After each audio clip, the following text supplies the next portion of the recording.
Oi, gente, eu me chamo Gabriele Dantas e faço parte do grupo Apoena Brasilis. Hoje eu vou falar sobre Gabriel Soares de Souza, colono português, senhor de engenho e desbravador de terras inexploradas no interior da Bahia na época colonial, que ficou conhecido por ter escrito em 1587 o Tratado Descritivo do Brasil, documento pioneiro no âmbito da literatura informativa sobre o Brasil colônia. Na verdade, muito pouco se sabe da vida desse colonizador português, cuja obra só teria a primeira edição em 1825, realizada pela Academia Real das Ciências de Lisboa, mais de 200 anos depois de ter sido escrita.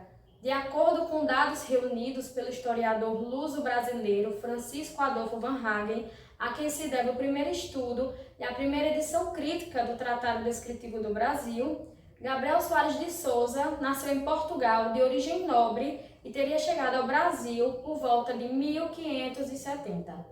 De acordo com fontes variadas, o desbravador teria vindo de Portugal na armada de Francisco Barreto, saída de Lisboa em 18 de abril de 1569, rumo ao Império Monomotapa, situado no sul da África.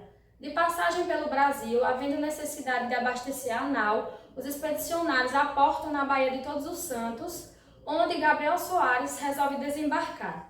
Lá, ele permaneceria por 17 anos seguidos. Em terras baianas, o desbravador se une em matrimônio com Ana de Argolo, tornando-se o senhor de engenho e proprietário de roças e fazendas entre os rios Jaguaribe e Jequiriçá. Além disso, como consta na apresentação do manuscrito do seu tratado, Gabriel Soares também atuou como vereador da Câmara de Salvador. Já por volta de 1584, instigado a explorar supostas minas de pedras preciosas encontradas anos antes nos sertões entre os atuais estados da Bahia e de Minas Gerais, o seu falecido irmão, João Coelho, Gabriel Soares parte para a Europa em busca da autorização real. Nessa época, como Portugal se encontrasse subjugado à administração espanhola, o desbravador se dirige à corte de Filipe II da Espanha, em Madrid, onde permanecerá alguns anos, à espera da autorização e da cessão dos recursos necessários à sua pretendida expedição aos sertões do Brasil. Finalmente, após obter as concessões requeridas, tendo sido nomeado capitão-mor e governador das conquistas que fizesse das minas que encontrasse, Gabriel Soares retorna ao Brasil em 1591, capitaneando uma expedição de 360 colonos e 4 frades. Já no Brasil, de acordo com as instruções reais, ele recebe o apoio e os recursos necessários do governador Dom Francisco de Souza para realizar a pretendida exploração. Infelizmente, ainda no início da viagem, a embarcação de Gabriel Soares naufraga no rio Vaza-Barris, vindo a falecer uma pequena parte da tripulação. Salvando-se a maior parte dos expedicionários, Soares de Souza retorna à Bahia e, com o auxílio do governador, reorganiza a expedição e parte rumo aos sertões, subindo o rio Paraguaçu. No caminho, à medida que necessitavam para se reabastecer, assentaram 2 pequenas vilas, conforme instruções do governador-geral. No entanto, após sucessivos fracassos, dadas dificuldades extremas encontradas, muitos integrantes da expedição morreram de doença ou inanição nesse percurso. Finalmente, logo após o assentamento do segundo arraial, na mesma paragem onde falecera o seu irmão anos antes, vem a falecer o próprio Gabriel Soares e o guia da expedição, um índio chamado Araci, cujo nome significa o sol em português. Abalados e desorientados em razão dessas mortes, os sobreviventes receberam ordem de retornar à Baía de Todos os Santos. E, posteriormente, os direitos exploratórios adquiridos por Gabriel Soares na Corte de Madrid serão passados ao governador-geral Dom Francisco de Souza, que, nos anos subsequentes, enviará novas expedições aos sertões, na tentativa de realizar o feito, em vão, perseguido por Gabriel Soares e seu irmão. Como não possuía descendentes, Gabriel Soares de Souza, que foi um homem de muitas posses, atribui o grosso de sua herança ao Mosteiro de São Bento, em Salvador, por meio de testamento lavrado em 1584, antes de sua viagem a Madrid.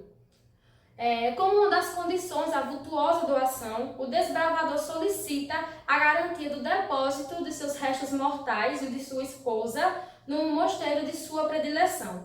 Para concluir esta breve exposição sobre a vida desse desbravador português, a título de ilustração, leio para vocês um trecho do seu testamento, lavrado em 1584, antes de sua última viagem ao continente natal. Donde quer que eu falecer, me enterrarão no hábito de São Bento, havendo mosteiro de sua ordem, onde me enterrarão. E não havendo maneira deste hábito, e havendo mosteiro de São Francisco, me enterrarão no seu hábito. E os religiosos de ambas estas ordens me acompanharão. E a cada um darão de esmola 5.000 réis, e pelo hábito 10 cruzados. Se Deus for servido, que eu faleça nesta cidade e capitania, meu corpo será enterrado em São Bento da dita cidade, na capela mor, onde se me pora uma campa com um letreiro que diga: aqui jaz um pecador, o qual estará no meio de um escudo que se lavrará na dita campa, e sendo Deus servido de me levar no mar, ou em Espanha, toda a vida se pora na dita capela mor, a dita campa com o dito letreiro, em a qual sepultura se enterrará minha mulher, Ana de Argolo. Acompanhará o meu corpo, se eu falecer, em esta cidade, o cabido a quem se dará a esmola acostumada, e os padres de São Bento levarão de oferta um porco e 6 almudes de vinho, e 5 cruzados. Acompanhar-me-ão 2 pobres, a cada um com sua tocha os círios nas mãos, e darão de aluguel à confraria donde forem, um cruzado de cada uma, e a cada um dos pobres que me acompanhar 2 tostões. Agora, José Clevison falará sobre o contexto de produção e publicação do Tratado Descritivo do Brasil.